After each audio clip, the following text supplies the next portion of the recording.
asyrafil mursalin wa ala alihi wa ashabihi ajma'in.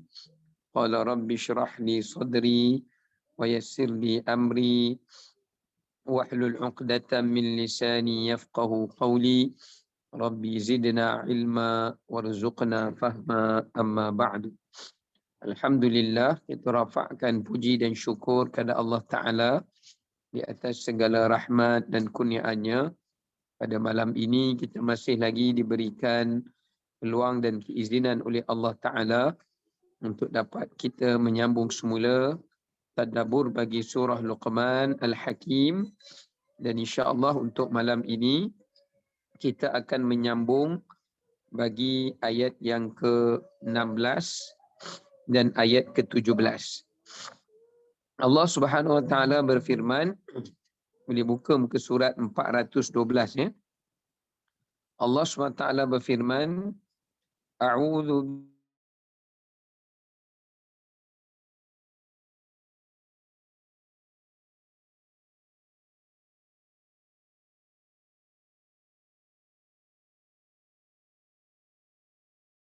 bunayya innaha in taku mithqala habbatin min khardalin fatakun fi sakhrah في صخرة أو في السماوات أو في الأرض يأت بها الله إن الله لطيف خبير يا بني أقم الصلاة وأمر بالمعروف وانه عن المنكر واصبر على ما أصابك إن ذلك من عزم الأمور. Sadaqallahul Azim. Baik, kita lihat mafhum daripada ayat yang ke-16 dan ayat yang ke-17. Ayat ke-16 Allah Ta'ala berfirman, ketika mana Luqman menasihati anaknya dengan berkata, wahai anak kesayanganku, sesungguhnya jika ada sesuatu perkara sama ada yang baik ataupun yang buruk, sekalipun seberat biji sawi atau sekecil biji sawi pun, serta ia tersembunyi sekalipun di dalam batu besar atau di langit ataupun di bumi, sudah tetap akan dibawa oleh Allah Ta'ala untuk dihakimi dan dibalasnya pada hari kiamat, kerana sesungguhnya Allah Maha halus pengetahuannya, lagi Allah Maha meliputi akan segala yang tersembunyi. Ayat ke-17 Allah berfirman, kata Luqman lagi, wahai anak kesayanganku, dirikanlah sembahyang dan suruhlah berbuat kebaikan, serta laranglah daripada melakukan perbuatan yang mungkar, dan bersabarlah atas segala bala bencana yang menimpamu. Sesungguhnya yang demikian itu adalah dari perkara-perkara yang dikehendaki diambil berat untuk melakukannya. Baik, ini adalah di antara sambungan beberapa nasihat yang diberikan oleh Luqmanul Hakim kepada anaknya. Sekarang ni kita nak lihat berkenaan dengan tadabbur yang boleh kita ambil, pengajaran yang boleh kita ambil daripada ayat yang ke-16 dan juga ayat yang ke-17 ya. Pertama sekali kalau kita lihat pada ayat 16 ini, Luqmanul Hakim mengajarkan anaknya tentang mengenai bagaimana untuk ia memahami tauhid, bagaimana untuk ia memahami akan keimanannya kepada Allah. Bukan sekadar seseorang itu beriman kepada Allah dengan meyakini Allah Ta'ala itu wujud, tetapi cara beriman kepada Allah itu jugalah kita merasakan diri kita ini sentiasa diawasi dan sentiasa dilihat, diperhatikan, dipersaksikan dan berada di dalam pengetahuan Allah Subhanahu wa taala. Baik apa yang kita sembunyikan di dalam hati dan fikiran atau yang kita zahirkan. Baik apa yang kita sembunyikan di balik tabir daripada pandangan manusia ataupun yang kita kerjakan di hadapan khalayak pandangan dan pendengaran manusia. Kerana inilah konsep keimanan, konsep kepercayaan kepada Allah Subhanahu wa taala. Bukan sekadar kita percaya dan kita imani Allah itu wujud, tetapi kita mesti merasakan kewujudan Allah Taala itu berada di dalam setiap pandangan kita, pendengaran kita, pergerakan kita. Kita sentiasa merasakan Allah Taala memerhatikan, menyaksikan dan juga menghitung daripada segala apa yang kita tutur, apa yang kita ucap dan apa yang kita lakukan. Ini adalah salah satu daripada cara bagaimana Luqmanul Hakim mengajari anaknya dalam beriman kepada Allah Subhanahu wa taala. Bukan sekadar iman secara teori atau teologi, iaitu kita percaya Allah Esa dan sebagainya, tapi keimanan secara praktikal, secara kehidupan, realiti, yang mana kita merasakan kita sentiasa berada di dalam pengawasan Allah dan pemerhatian Allah Ta'ala, dan kita sentiasa menyedari bahawasanya setiap apa yang kita lafaz, yang kita dengar, yang kita bertindak, ia akan dibalas dan dihukumi oleh Allah Subhanahu wa taala. Baik. Pengajaran yang pertama yang boleh kita ambil daripada ayat ke-16. Jauhi kejahatan walau sekecil mana pun, dan kerjakanlah kebaikan dan jangan meremehkannya walau sekecil mana pun. Kerana dalam ayat ke-16 ini Luqmanul Hakim mengajar anaknya bahawasanya kalau anak dia mengerjakan satu dosa, sekecil mana pun dosa kecil itu, walaupun tidak dosa besar, jangan meremehkannya. Sebab kadang-kala manusia ini bila mereka tahu, oh ini dosa kecil, ini bukan dosa besar. Kalau dosa besar, hukumannya besar, azabnya berat, murka Allah besar, laknat Allah besar ke atasnya. Dalam ketika itu, ia cuba untuk meremehkan, memperkecilkan mudarat atau bahaya dosa kecil tadi. Sehingga kan manusia ini apabila dia memandang enteng dan kecil dan remeh terhadap perbuatan dosa yang kecil, sebenarnya kata Imamul Ghazali, dia telah menjadikan dosa yang kecil itu dosa yang besar.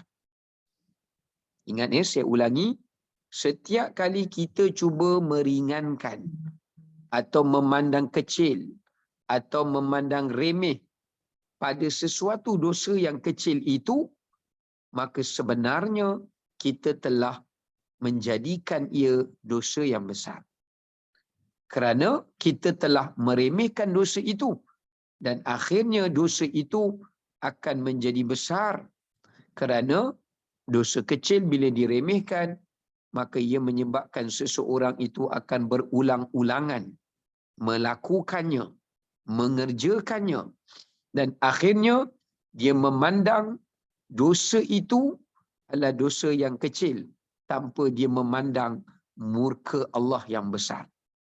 Sebab itu kata para ulama, jangan memandang kepada kecilnya dosa, tapi pandang kepada murka Allah yang besar.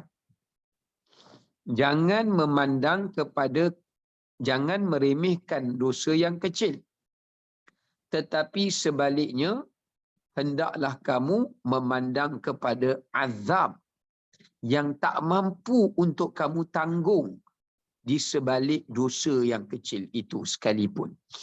Maknanya sekalipun dosa itu dosa yang kecil, ya, maka kamu mesti memandang ia dosa yang besar. Kerana itu, sekejap ya, ada jemaah kita yang dia kata dia tak dapat buka link ni ya. Saya nak kena share sekejap ya.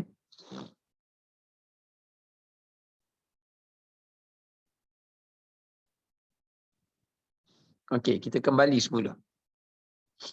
Kerana itu di dalam hadis Nabi SAW, Nabi bersabda, "Iyyakum wa muhaqqaratiz dzunub." Nabi menyatakan, jangan sesekali kamu memandang remeh kepada dosa yang kecil. Sehingga kan Nabi buat perumpamaan, orang yang memandang remeh pada dosa yang kecil seperti orang yang mengumpul dahan-dahan yang kecil. Hadis riwayat Ibnu Majah. Orang yang mengumpul dahan-dahan yang kecil, ranting-ranting, dihimpunkan ranting dan dahan yang kecil itu. Dikumpul sikit-sikit, dikumpul sikit-sikit. Bila dia dah jadi sebesar rumah, dia masih memandang remeh kepada dosa yang kecil itu. Sedangkan apabila dia menyalakan api atau api dinyalakan pada ranting yang kecil itu, menyebabkan ia menghasilkan api yang besar yang akhirnya telah memudaratkannya dan juga telah membakarnya dan juga seluruh apa yang ia miliki. Maka di sini menunjukkan kepada kita bagaimana Nabi meminta kita berwaspada daripada meremehkan dosa yang kecil.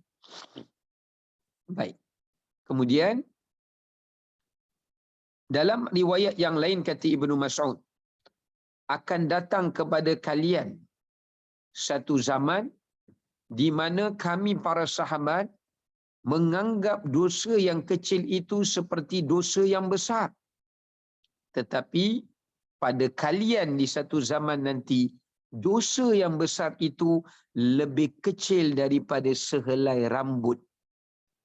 Ini kata sahabat Abdullah bin Mas'ud radhiyallahu an, daripada apa yang dia dengar daripada Nabi SAW.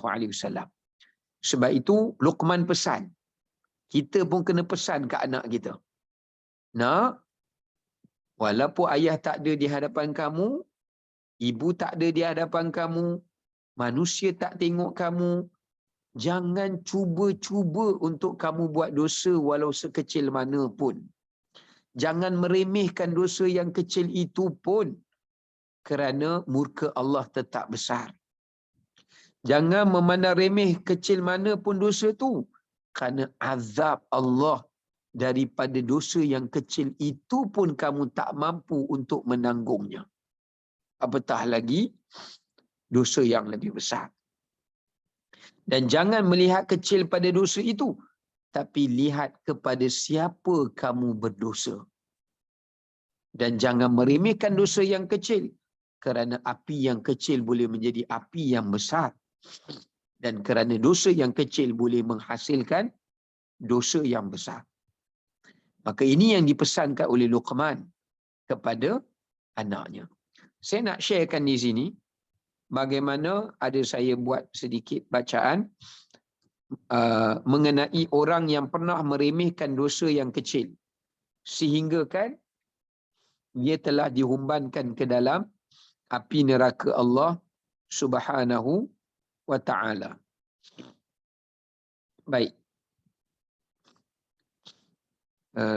Sekejap ya. Tak jumpa pula mana tadi. Okey. Disebutkan dalam satu riwayat bagaimana ada seseorang yang pernah meremehkan persoalan dosa yang kecil, iaitu diriwayatkan daripada Abu Hurairah radhiyallahu an. Ya, kata Abu Hurairah radhiyallahu an bahawasanya pernah ada seorang lelaki, yakni di zaman sahabat, yang dia telah meremehkan dosa syirik kepada Allah. Dia telah meremehkan dosa syirik kepada Allah. Apabila salah seorang daripada mereka, dia ada dua orang Islam, bila salah seorang daripada mereka disuruh melakukan syirik kepada Allah, dia tak nak buat, lalu dia dibunuh. Manakala seorang lagi, apabila dia disuruh untuk melakukan syirik kepada Allah Subhanahu wa ta'ala, lalu dia nak melepaskan dirinya daripada dibunuh, dia kata, saya akan sanggup buat benda syirik kerana nak selamatkan nyawa dia. Ketika itu dia bertanggapan, kalau dia buat dosa syirik yang terlalu kecil ni, tak jatuh syirik atau tak menyebabkan dia mati kafir. Maka apa dia buat? Dia pun tangkap seekor lalat. Dia nampak satu lalat dekat baju seseorang, dia tangkap lalat tu, kemudian dia kata, aku jadikan lalat ini sebagai sembahan, sebagai apa kita panggil, korban, sebagai korban kepada berhala kamu.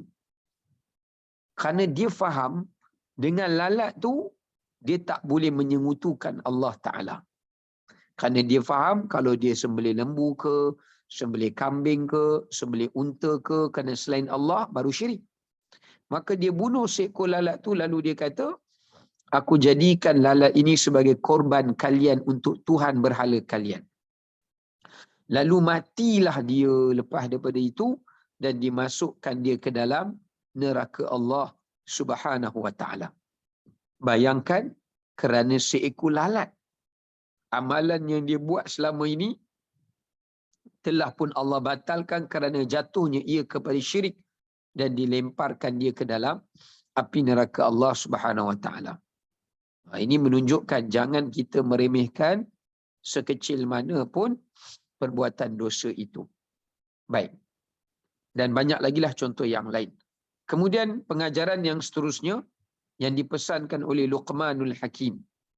Jangan memperkecilkan kebaikan walau sekecil mana pun kebaikan itu.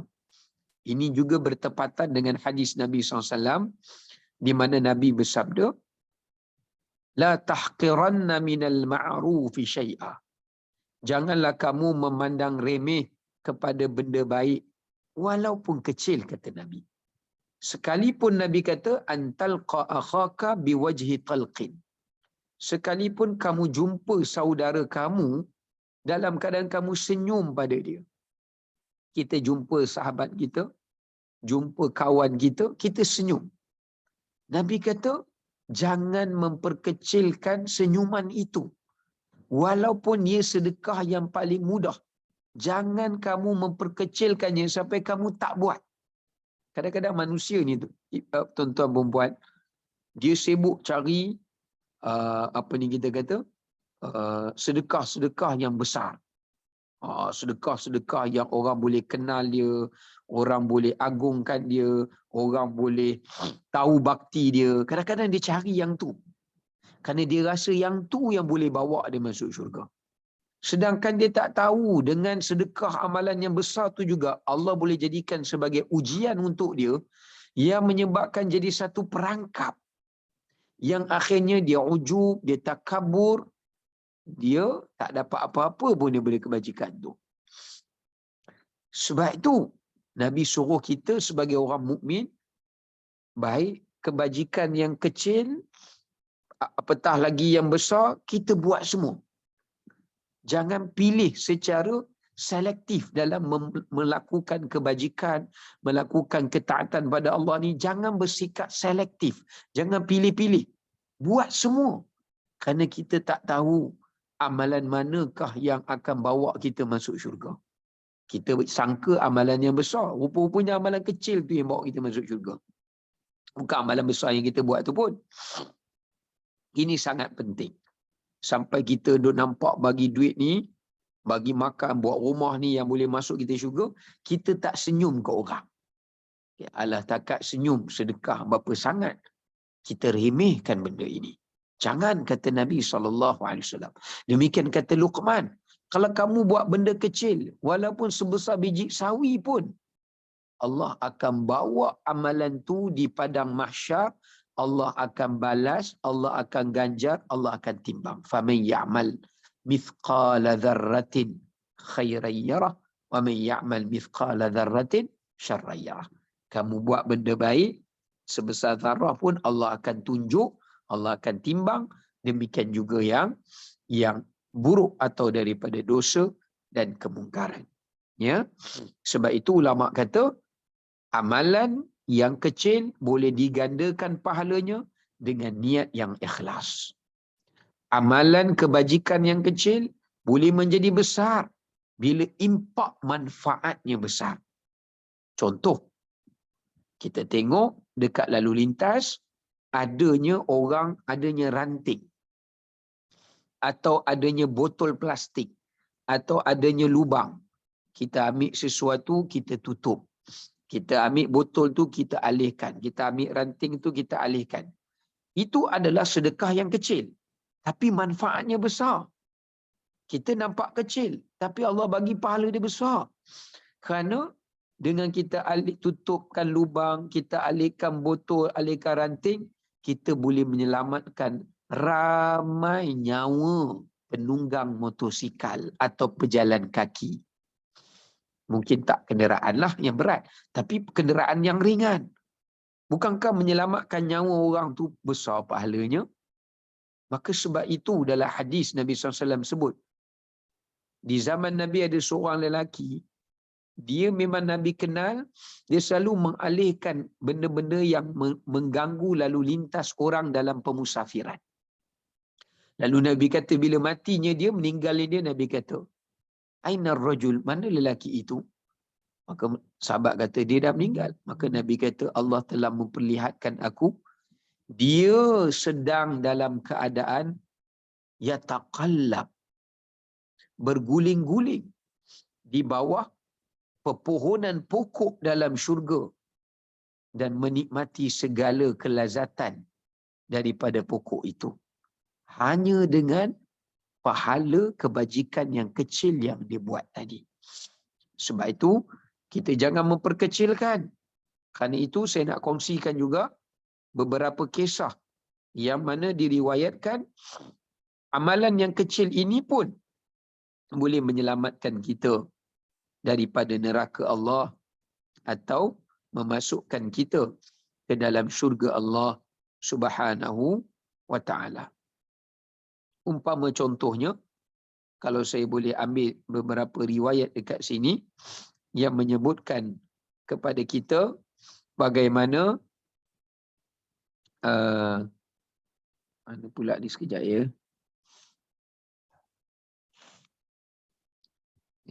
Tadi jumpa ni hilang pula.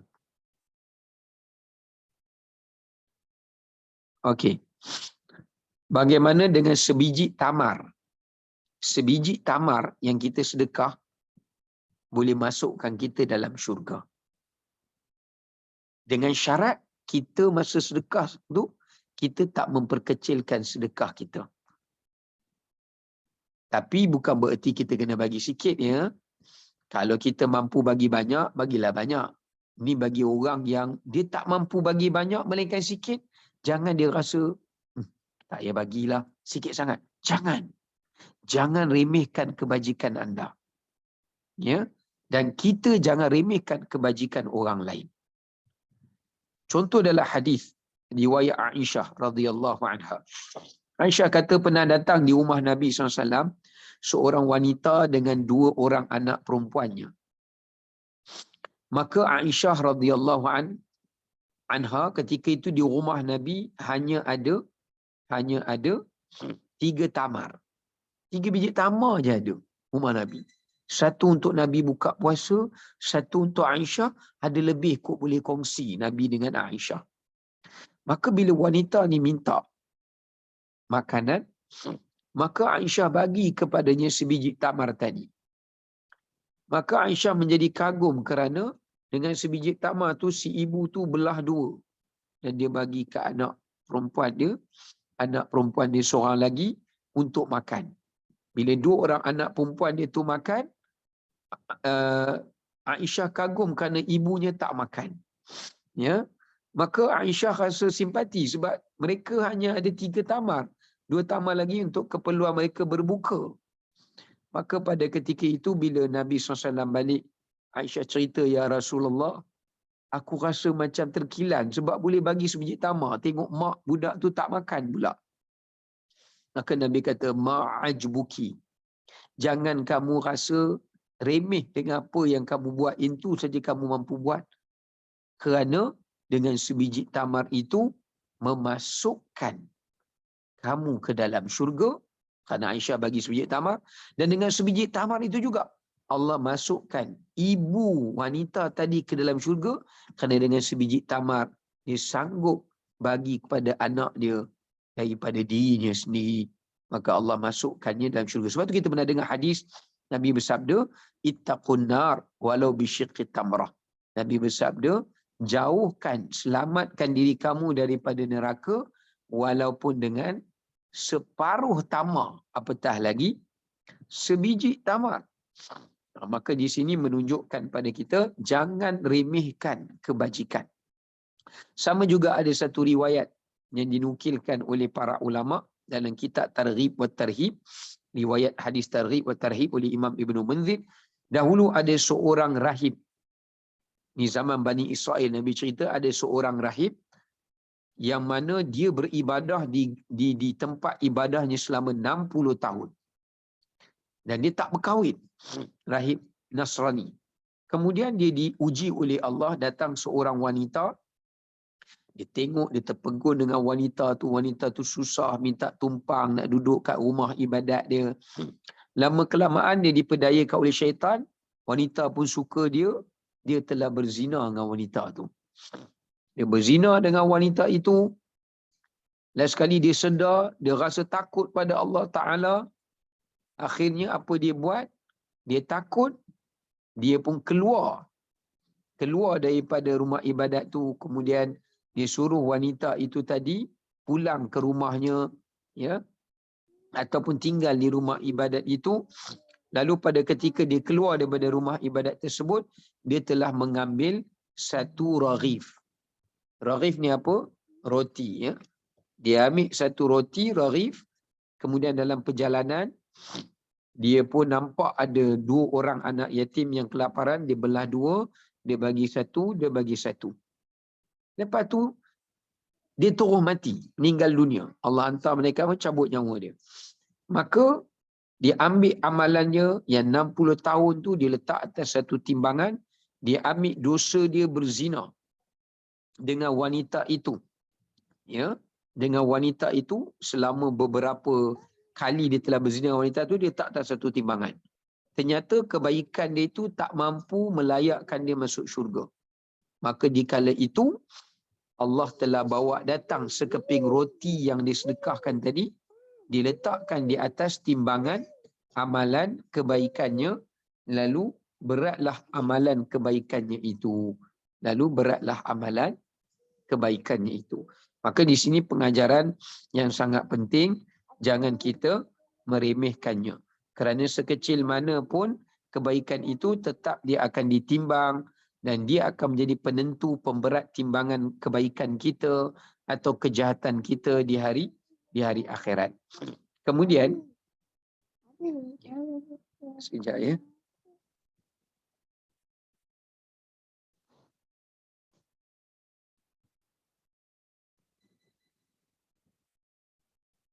Kemudian kita nak tengok pengajaran yang seterusnya.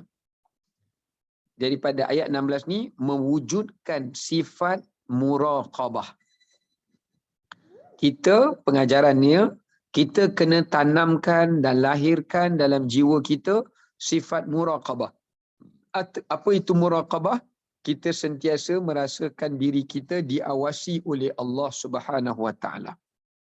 Ini yang dinamakan darjat yang tertinggi orang bertakwa. Dinamakan darjat ihsan.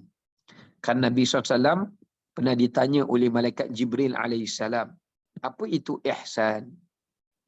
Baginda jawab, an ta'budallaha ka'annaka tarah, fa in lam takun tarahu fa innahu yarak.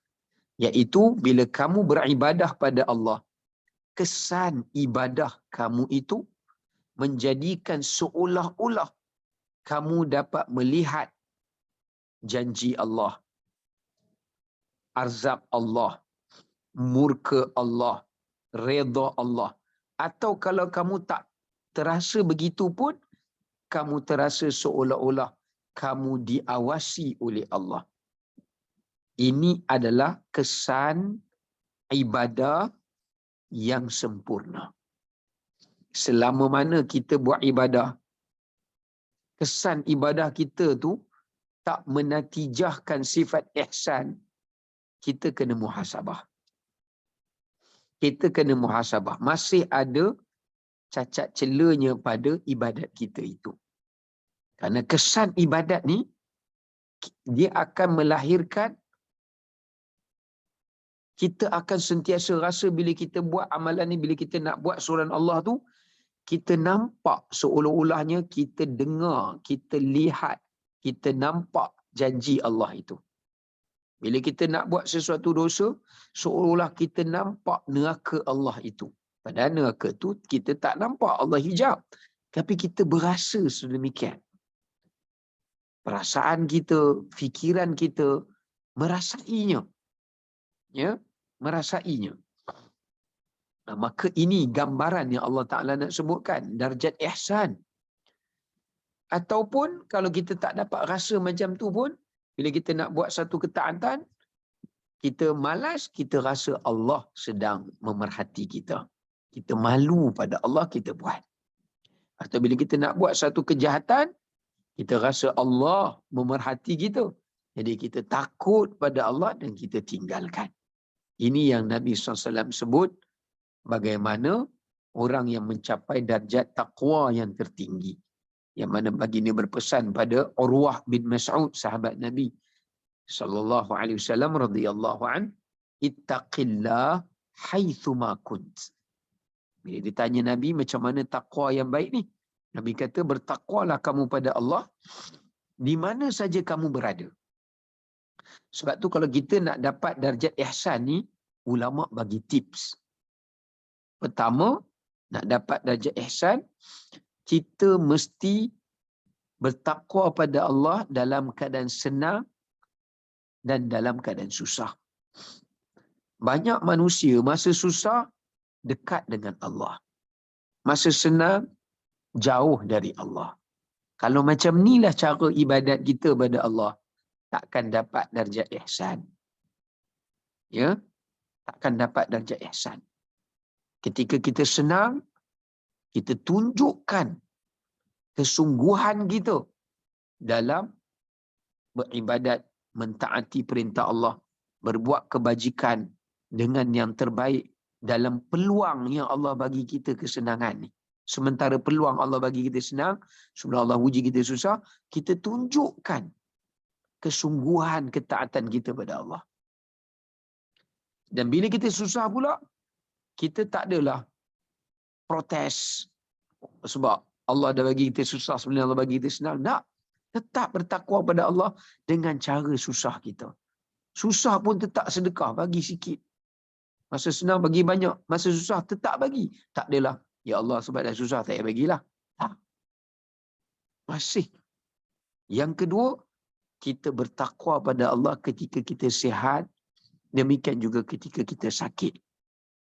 Banyak manusia ketika sakit baru nak bertakwa pada Allah. Baru nak taubat, baru nak kumpul ibadat, baru nak buat itu, baru nak buat ini. Tapi di kala mana dia sihat, dia leka dan lalai. Ini yang Nabi SAW sebut. Baginda SAW sebut, yang mana baginda menyatakan bahawasanya, baginda sebut bahawasanya,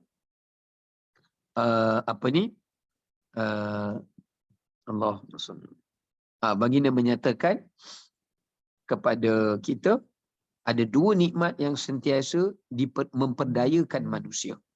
Nikmat sihat dan nikmat masa lapang. Kerana manusia ni masa sihat, dia selalu berangan-angan.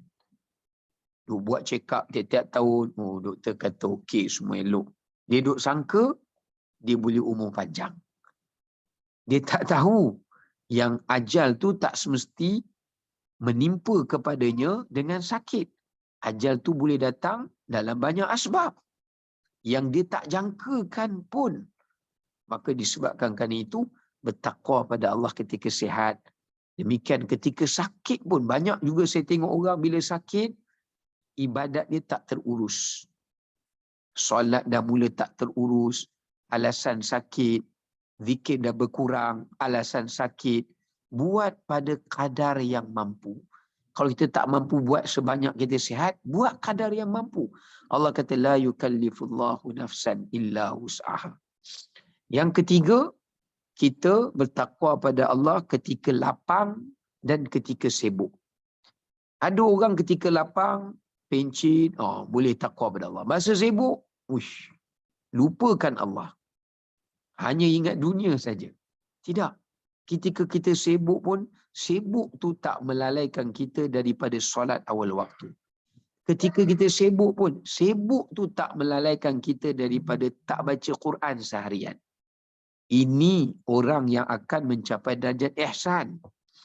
Kemudian, bertakwa pada Allah ketika kita muda dan ketika kita tua.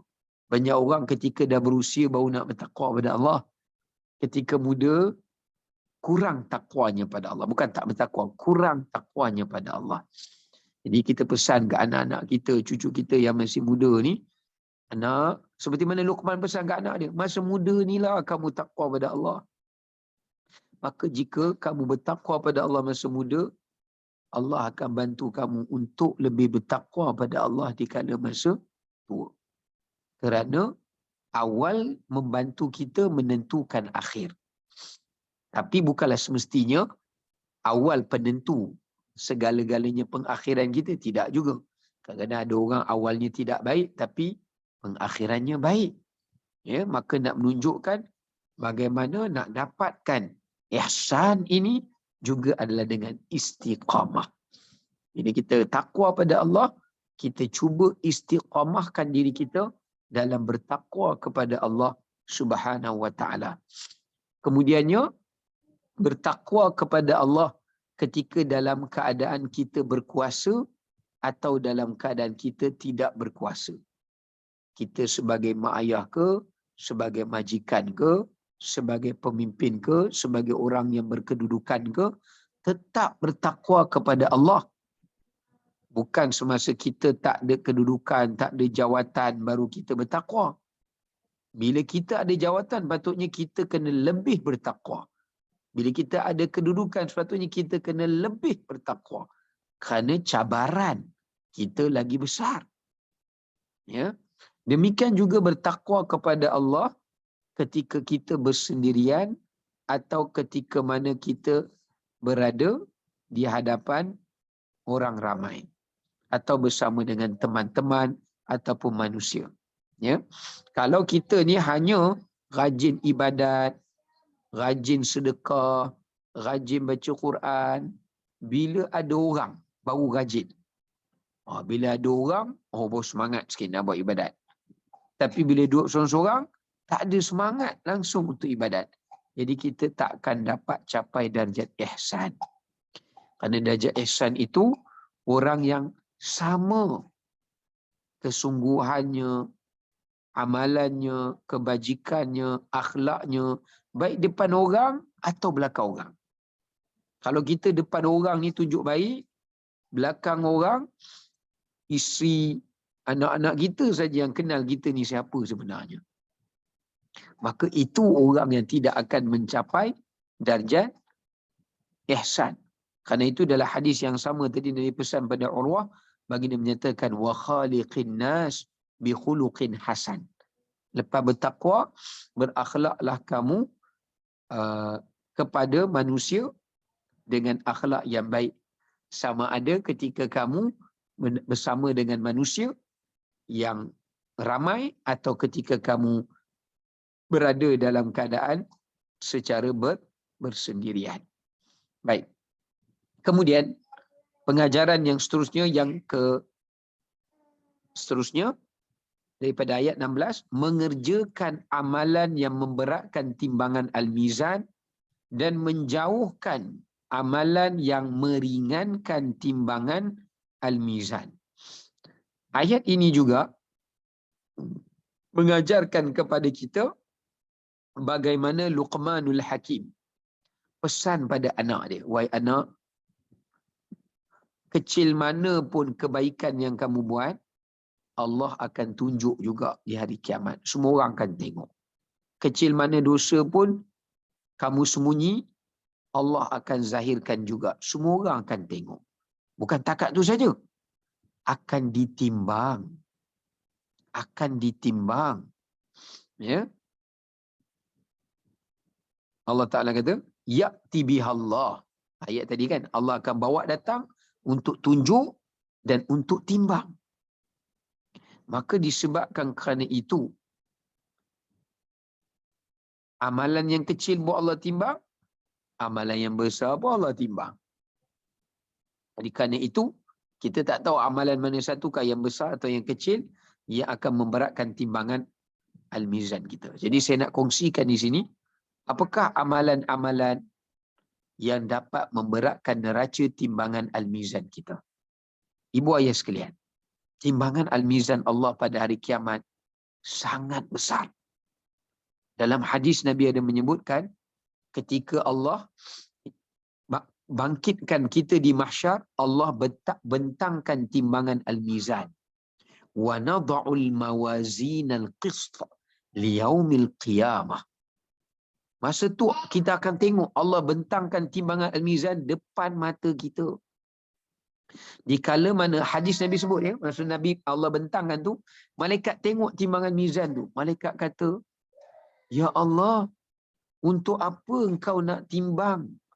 Kau nak timbang apa dengan timbangan ini? Allah berfirman, aku nak timbang amalan hamba-hambaku. Ini dialog kita akan dengar. Malaikat berbicara dengan Allah ketika mana timbang al-mizan itu dibentangkan di hari kiamat.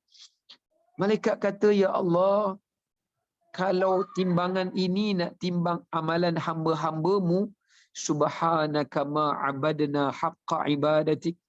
Kalau begitu kami sebagai malaikat yang tak pernah ingkar arahanmu pun amalan kami rasa tak mampu memberatkan timbangan dan menggerakkan timbangan itu.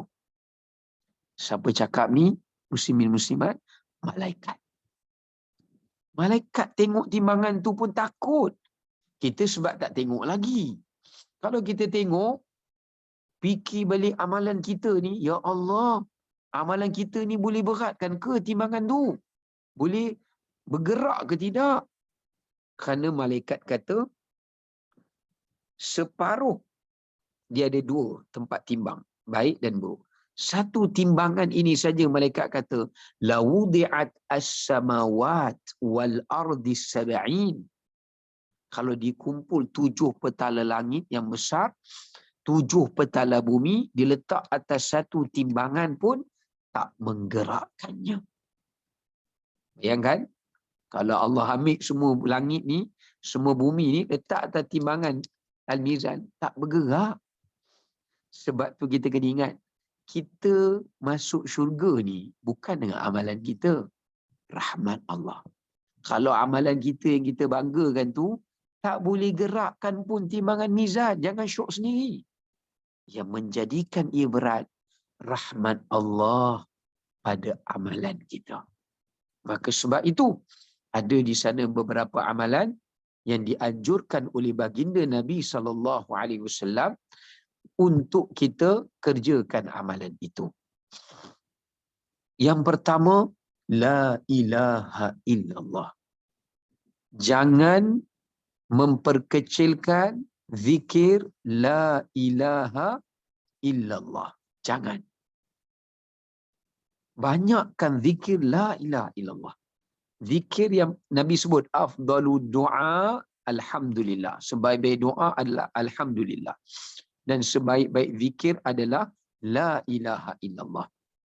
Dan zikir yang paling terbaik seharian yang kita jangan tinggal, la ilaha illallah wahdahu la syarikalah, lahul mulku wa lahul hamdu yuhyi wa yumiit wa huwa ala kulli syai'in qadir. Nabi suruh baca 100 kali sehari. 100 kali sehari.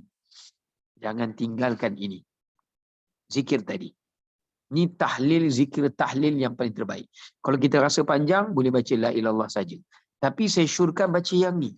Lagi panjang. Zikir tahlil paling panjang. Itu yang terbaik. Baca yang tu. Nabi kata kalau kita baca 100 kali, 1000 pahala diberi pada kita.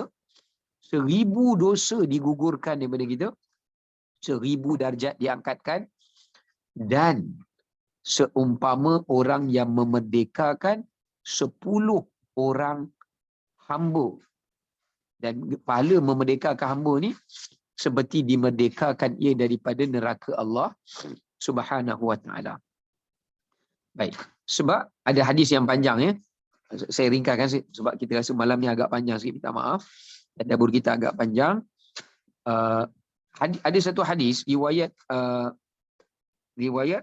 At-Tirmizi di mana disebutkan pada hari kiamat Allah bawa satu manusia, Allah hisap dia, dia dah tak ada amalan lain dah nak beratkan timbangan al-mizan dia. Kemudian Allah kata, ada tak dia duk baca zikir la ilaha illallah, lalu dikeluarkan zikir itu la ilaha illallah sebesar kad bitaqah, sebesar kad yang kecil. Macam kita tengok bisnes kad tu, ada kalimah la ilaha illallah besar tu je, lalu diletakkan di atas timbangan kebaikan dia, maka beratlah timbangan kebaikannya itu dengan kalimah tersebut. Nombor 2, saya ringkaskan. Jangan tinggal zikir, tasbih, tahmid, tahlil, takbir. Subhanallah, alhamdulillah, la ilaha illallah, Allahu akbar. Jangan tinggal. Jangan tinggal zikir ini. Subhanallah walhamdulillah wa la ilaha illallah wallahu akbar. Atau subhanallah wa bihamdihi subhanallahil azim. Ni pun jangan tinggal. Nombor 3, jangan tinggal juga. Ni semua zikir yang memberatkan timbangan al-mizan. Subhanallah wa bihamdihi adada khalqihi wa ridha nafsihi wa zinata arshihi wa midada kalimatih. Yang Nabi ajarkan kepada isterinya Juwairiyah radhiyallahu anha. Nabi ajar kepada Juwairiyah, Nabi kata kepada Juwairiyah, dia zikir lama sampai menghalangi dia daripada buat urusan-urusan yang lain. Maka Nabi SAW perintahkan kepada Juwairiyah, baca zikir tadi. Subhanallah wa bihamdihi adada khalqi wa ridha nafsi wa zinata arshihi wa midada kalimati sebanyak 4 kali. Ini juga memberatkan timbangan al-mizan. Yang seterusnya, nak beratkan timbangan al-mizan, jangan tinggal zikir setiap kali selepas solat fardu. Subhanallah 33 kali, alhamdulillah 33 kali, Allahu akbar 34 kali. Jangan tinggal. Setiap solat fardu, sibuk macam mana pun, jangan tinggal. Yang seterusnya, jangan tinggal setiap kali sebelum tidur. Subhanallah 33 kali, alhamdulillah 33 kali, Allahu akbar 34 kali. 2 tempat Nabi suruh buat. Dalam hadis ini Nabi sebut 2 benda yang mudah tapi tak ramai orang buat, Nabi cakap. Sedangkan dia boleh masukkan kamu dalam syurga. Yang pertama Nabi kata setiap kali lepas solat. Yang kedua adalah sebelum tidur. Baik. Antara amalan yang memberatkan timbangan al-mizan kita adalah kematian anak. Kematian anak. Siapa-siapa ibu-ibu, ayah-ayah yang ada anak meninggal sebelum dia baligh. Ya, sebelum baligh anak tu meninggal. Maka anak ni akan memberatkan timbangan al-mizan kita pada hari kiamat jika tak ada amalan lain yang dapat lagi memberatkannya. Sebab tu dalam hadis Nabi sebut wal waladus salih yutawaffa fayahtasibuhu walidah. Bukan sekadar anak yang mati sebelum baligh ya. Dalam hadis ini juga Nabi kata anak soleh. Contoh ya. Kita ada anak kecil mati sebelum baligh. Itu pun termasuk. Nombor 2, kita ada anak yang soleh tapi anak tu dah besar dah baligh. Kita sayang ke anak tu. Kita sayang. Itulah antara anak kita semua soleh. Tapi yang tu yang paling soleh. Yang paling jaga kita, yang paling bakti pada kita, yang paling segala-galanya lah. Allah ambil nyawa dia. Walaupun dia dah besar, Allah ambil nyawa dia. Kita sabar, kata Nabi. Nabi kata, bah, untung besar. Untung besar, Nabi kata. Ya, kerana anak yang soleh, yang Allah ambil daripada kita, yang kita sayang tu, boleh memberatkan timbangan mizan kita pada hari kiamat. Antara amalan yang memberatkan timbangan mizan kita pada hari kiamat adalah akhlak yang baik. Nabi bersabda, ma min syai'in athqalu fil mizan min husnil khuluq. Tidak ada sesuatu benda yang lebih memberatkan timbangan al-mizan kamu pada hari kiamat melainkan akhlak yang baik. Akhlak yang baik. Sebab itu jangan kita fokus semata-mata pada ibadah sahaja. Seimbangkan. Dalam kita tekun, perbanyakkan ibadah, perelokkan akhlak. Dia kena seiring. Jangan akhlak tertinggal, ibadah ke depan. Sebab tu kita tengok, ada orang ibadatnya baik. Tapi dengan manusia, silaturahimnya tidak baik. Perkataan dia menyakitkan manusia. Perbuatannya menyakiti orang lain. Menyakiti jiran. Menyakiti ibu ayah. Menyakiti adik-beradik. Menyakiti sesiapa pun. Atau menyakiti hayawan. Maka jangan. Kerana takut akhlak yang buruk tu menyebabkan dia menjadi kanser. Apa maksud kanser? Yang merosakkan pahala ibadat kita itu. Kita tak nak macam tu. Kita tak nak akhlak yang buruk tu dengan makhluk menjadi barah kepada ibadat kita yang baik. Kerana dia rosakkannya.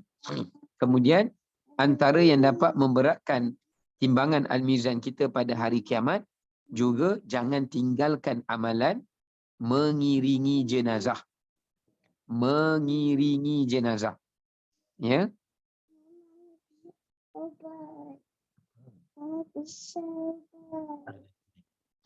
Iaitu mengiringi jenazah.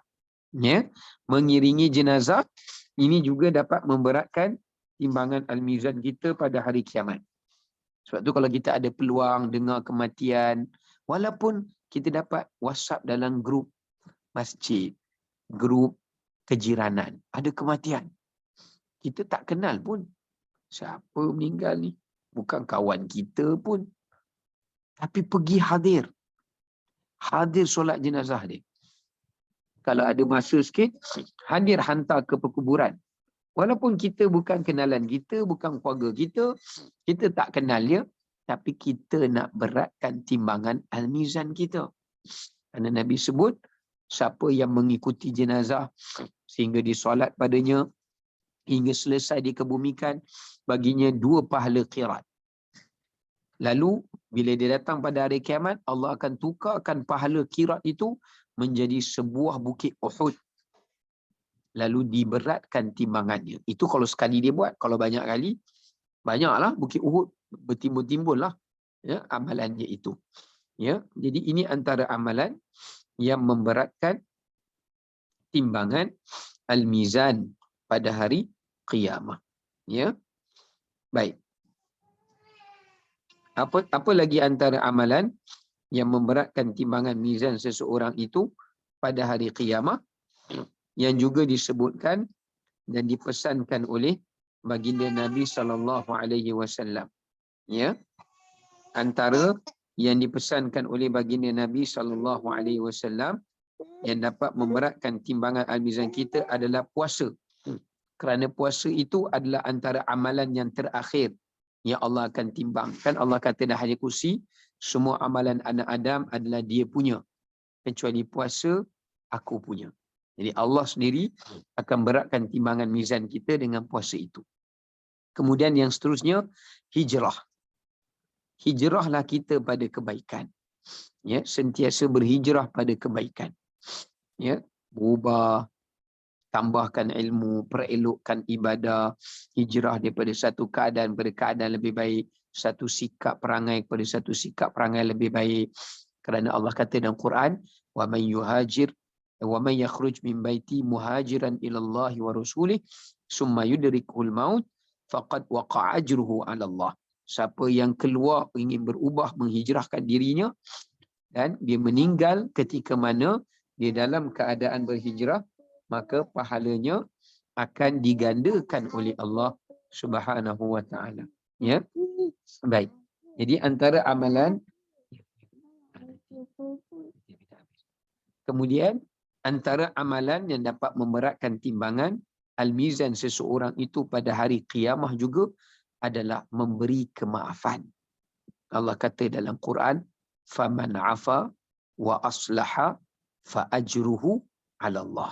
Siapa yang dapat memberi maaf pada orang yang berbuat dosa pada dia, orang yang berbuat salah pada dia, wa aslaha, dahlah dia maafkan, lepas tu dia memperelokkan hubungannya dengan orang yang dia maafkan itu.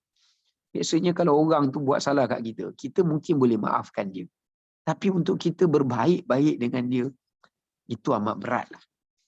Tapi kalau kita boleh buat macam tu, ya, kita boleh lupakan, ya, seperti mana Nabi SAW boleh maafkan pemimpin Quraisy bila mereka masuk Islam pada pembukaan kota Mekah. Bahkan mereka, Nabi boleh perelokkan hubungan dengan mereka seolah tidak ada apa yang berlaku. Maka ini adalah satu pahala yang sangat besar dan lumayan pada hari qiyamah. Baik. Saya rasa itu sikit sebanyak yang dapat kita kongsikan untuk malam ini. Minta maaf, mohon maaf kita tak dapat nak sambung pada ayat yang ke-18, insya-Allah 17. Insya-Allah kita akan sambung untuk kuliah kita, tadabbur kita yang akan datang. Kita akan cuba cover sehingga ayat ke-19 insya-Allah. Wallahu taala alam. Sekadar itu dahulu. Assalamualaikum warahmatullahi wabarakatuh. Waalaikumsalam warahmatullahi wabarakatuh. Terima kasih Ustaz. Sama-sama, terima kasih. Terima kasih Ustaz. Terima kasih Ustaz. Terima kasih Thank you, Ustaz.